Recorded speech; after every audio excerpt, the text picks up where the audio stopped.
I'm Matt with eTrailer. Today we're going to be talking about the Yakima LongHaul RV bike rack for 4 bikes on the back of our 2022 Renegade RV Vienna. Let's take a closer look at it. Now this is going to be a great option for you if you're looking for something that's going to be a very sturdy design and it's going to get your bikes from point A to point B at an entry-level cost. Now let's take a closer look at it. Now the way it's going to sit up here is going to have 3 points of contact. We're going to have 2 straps on top using these zip strips, and then we're going to have one on the back too. This one on the back is going to help prevent a lot of swaying from it. But as you can see, we're still getting a decent amount of play right here, and that's just going to be because of the type of frame we have. Now since we do have this making frame contact, I wouldn't recommend any carbon frame bikes. But if you have any alternative frame bikes, this is still going to work. You just need a bike adapter bar. And the way that's going to work is it's just going to extend and stick up here and grab onto the frame of your bike. We're going to be able to carry 4 bikes, and that's going to be up to 37.5 pounds, so you won't be able to accommodate your heavy alternative frame bikes.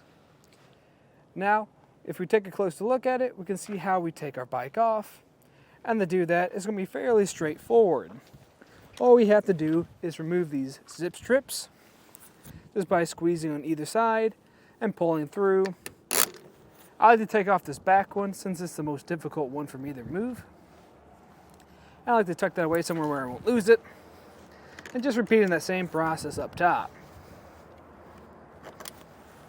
Once you removed all of those, all you have to do now is kind of walk off or waddle your bike off of here, just like this.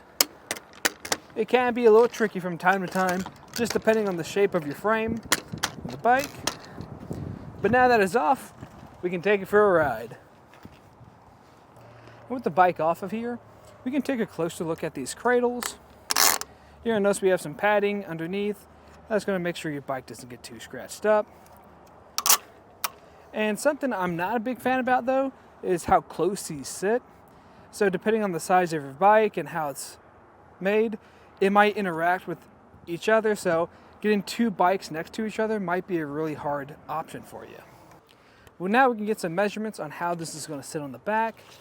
Now, for the total length it's going to add is more of a rough estimate because that's going to be just from where the arms end. And from where the arms end back here is going to be about a little bit over 43 inches. So that's a decent amount of room to add to the back of here, especially since the RV is already pretty large. But if you're going into larger areas like a campsite, it might not be a problem at all.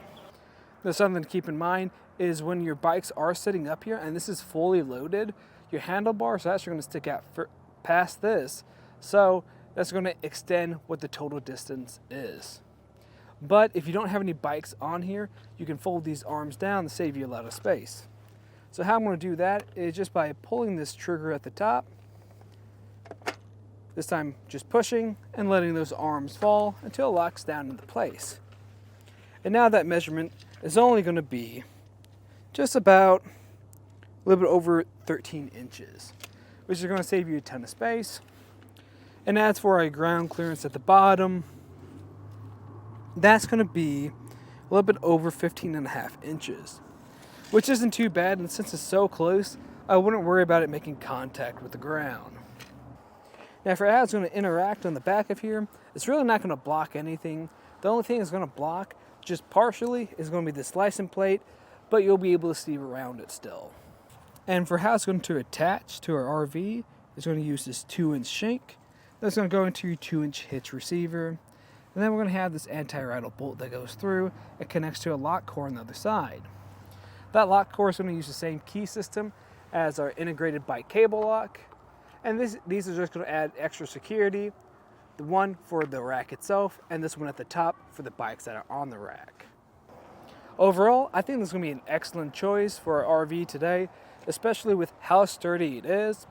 A lot of bike rack carriers have a lot of pivot points on them, whether they need to fold or tilt away. This one doesn't. The only fold option is on the arms. So since that's not by the shank or by the base of it, it's giving you that sturdy design. But if you liked everything you saw today, let's just look at the Yakima LongHaul bike rack on the back of our 2022 Renegade RV Vienna.